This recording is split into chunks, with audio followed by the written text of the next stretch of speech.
Pampanga, kaya may runabout tayo dito sa may papuntang Dao, no? So runabout yan pa SM. So dito sa MacArthur Highway. Umuulan pero sa inyo haba pa naman pila. Umaga, hanggang gabi, pila pa rin. Marami. So, try na natin, pila tayo. And ito na nga, nakapila kami. And right now, anong oras na? It's 8:13 and tingnan natin kung gano'ng katagal tayo pipila bago tayo makarating doon. Let's go! So yan, nasa bandang gitna na tayo ng pila. Probably more than 20 minutes na tayo dito. So yan, I checked the time and ito nga, makikita nyo sold out na. And ito yung reminder na limited lang yung box na pwede natin bilhin. And ito na nga, nakapasok na tayo. And I'm checking the prices, very affordable. Kaya pala ang dami pong pila kasi affordable yung prices. Yan, nakita ko na nga, grabe, parang ang sarap talaga. So yan, si ate busy.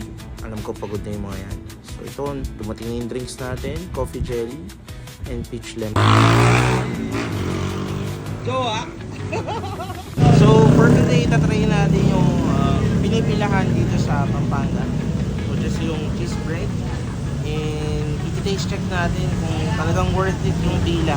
Kasi I think it took me more than 30 minutes para lang makabili ng tinapay. And they only limit 4 boxes nito. Pero for today, we just bought 1 box of Spanish bread and cheese bread para matikman natin, no?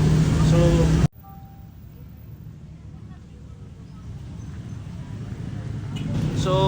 yun guys, i-taste check na natin kung anong lasa ng cheese bread nila, no? So yan, pansin nyo naman talagang mainit pa, nagmo-moist pa.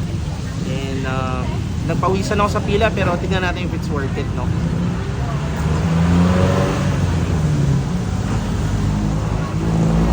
Grabe naman kasi. Ang sarap. Nagme-melt siya sa kabibig mo. So I will say it's worth it. Worth it yung pila. Isa pa? Diba ulit natin? Sarap. Titikman na Ace. Anyaman. Kanyaman. Worth it. Worth it yung pila, tol. Yeah. Worth it, yes.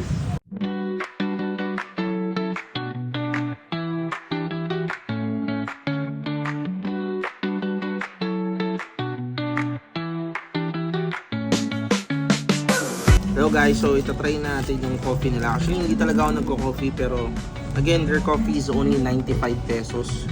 Very affordable. Normally sa mga coffee shop, 150, 170, 180, 200. Pero ito, 95 pesos. So, coffee jelly, try natin yung ice nila.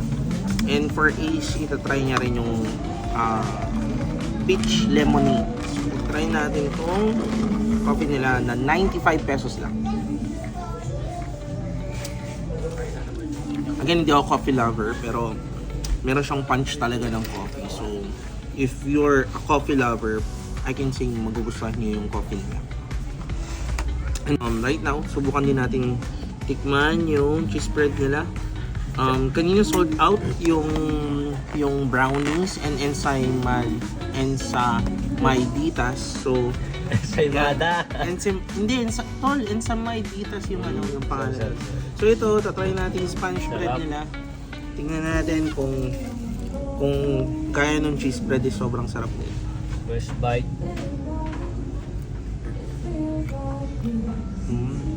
Sarap. Mas gusto ko pa rin yung cheese bread pero I think yun kasi yung masarap sa tinapay when it's bagong luto, sobrang lambot niya. So hindi rin sobrang tamis kasi may mga Spanish bread na sobrang tamis nung naman niya. Ito tama lang. So yun, try natin. Sarap, ang lambot. Ito. Peach mango pie. Peach lemonade to. Order tayo ng peach mango pie. Yan. Lemonade. Ano kalalaman nito? Sim. Lasang Lasa. Redors. Hindi nga to yung lasa. This is only 75 pesos eh. Anong lasa niya? Lasang peach. Peach. Hindi mo nalalasan yung mango. Ikaw tol, tikman mo naman yung Spanish bread nila.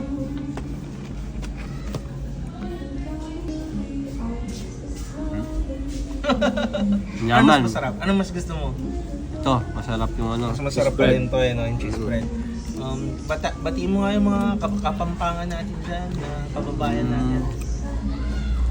Kapampangan, manyaman. Hey!